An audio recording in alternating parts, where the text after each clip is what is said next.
Meu nome é Lucas. Meu nome é Eduardo. Meu nome é Ana. Eu sou a Isabela e nós somos do grupo Hacker do Futuro e nós estamos com o professor Matheus para fazer uma entrevista. Boa tarde, meu nome é Matheus Talagnol, sou médico do procedimento e recepcionar hoje os alunos aqui. Tem umas perguntas muito importantes sobre conhecer umidade baixa, queimadas, que nós estamos vivenciando nesse momento, nesse período do ano. Doutor, quais são os principais impactos da fumaça dos incêndios na saúde das pessoas, especialmente em crianças e idosos? Especialmente crianças e idosos, em geral todas as faixas de idade, o que é a queimada, elas geram partículas. E essas partículas são inaladas até o pulmão, trama brônquica em geral, né? E isso gera respostas inflamatórias. Para crianças, isso aí é mais grave, porque gera insuficiências respiratórias, as VIRSes, né? Que a gente está cursando agora, né? Insuficiência respiratória aguda. E nos adultos ou idosos, a gente tem as respostas já crônicas, né? Como asmas e problemas cardíacos, que podem agravar através desse processo das queimadas, dessa inalação. Além de que essas partículas, elas podem gerar processos de pneumonia no corpo da pessoa também, né? Inclusive agora a gente está tendo bastante casos de pacientes com pneumonia devido ao clima agora em geral, né? Bastante etiologias respiratórias aí de vírus também, né? Circulando. Tá. Quais são os problemas respiratórios mais comuns em quem é exposto à fumaça de incêndios? Então, como eu comentei, a asma é um deles, pneumonia devido à inalação, né? E que gera insuficiência respiratória a depender do grau de toxicidade ou de inalação que deu dessas queimadas. Mas isso se dá mais para quem estava numa casa pegando fogo, o paciente estava dentro, né? Daí leva a uma exposição sobre um grau de toxicidade que o corpo humano próprio tolera, né? Como a gente viu aquela vez na Boate Kiss, né? O paciente faleceu depois porque inalou muito, né? Então chega a dar colapso o pulmão, os brônquios, né? Dá peritrazia e falece, né? Além das doenças respiratórias, que outros problemas de saúde podem ser causados pela exposição ao incêndio? Pode me elaborar uma pergunta? Além das doenças respiratórias, que outros problemas de saúde podem ser causados pela exposição aos incêndios? Outras patologias que podem gerar pelos incêndios, a gente pode dizer as próprias queimaduras em pele, né? Pode gerar isso, né? Mas isso desde que você é exposto pelos incêndios em geral, né? Algumas pessoas chegam a desidratar porque o excesso de calor, né, eleva com que a pessoa tenha o metabolismo mais acelerado, né? Perda de calor leva a cefaleias. Isso, né?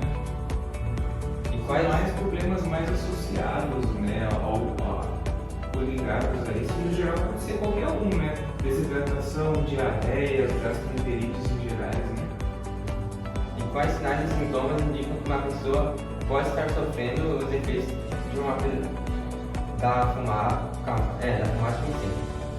Então, o paciente, primeiramente, ele vai ter uma taquifímia, né? Um aumento da respiração por minuto, né? Num adulto aí, a gente pensa em acima de 20 mais, né? Uma respiração de 20 já é um pouco alta já. Saturação começa a baixar abaixo de 94%. O paciente vai ter auxílio da musculatura costal para respirar, vai ter um esforço exagerado da musculatura costal, vai ter você vai ver a fúrcula aqui baixar na respiração, porque termina forçando demais, né? Alguns desses sintomas você vai ver, o paciente vai ficar mais ansioso, mais fatigado, tendo falta de ar, ele vai tentar respirar a todo momento, né?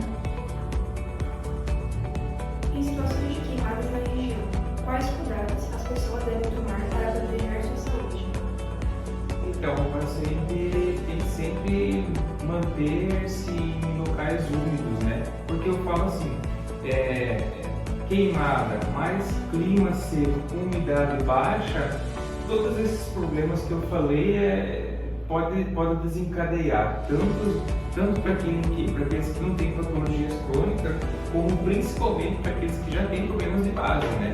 Como é asma e problemas cardíacos em gerais, né? Mas assim, manter sempre em um local úmido, sempre fresco, uma temperatura mais ambiente, né? Até porque o calor ele queima o oxigênio, né? Então ele diminui o teor de oxigênio no local que é inalado pelas pessoas em gerais, né? Existe algum grupo da população que sofre mais com os efeitos do incêndio? E por quê? O grupo que sofre mais os efeitos, o grupo de pessoas, né? Que sofre, não a população, né? Porque no geral é mais aonde tem as queimadas, né? E tal. O grupo de pessoas são os que foram atingidos pela queimada, né? E seria essa a pergunta? Pode me responder de novo? Perguntar de novo? Existe algum grupo da população que sofre mais os efeitos do incêndio? O grupo da população, sim. Como verdade, muito bem elaborada a pergunta, seria as crianças. Por quê? Tem os brônquios muito finos. Crianças, principalmente abaixo de 2 anos, por ter os brônquios muito finos, quando tem uma resposta inflamatória, a gente produz moco para soltar e tentar expulsar do pulmão. E as crianças, por ter os brônquios muito fininhos, qualquer catarro que entra aí tranca e produz insuficiência respiratória.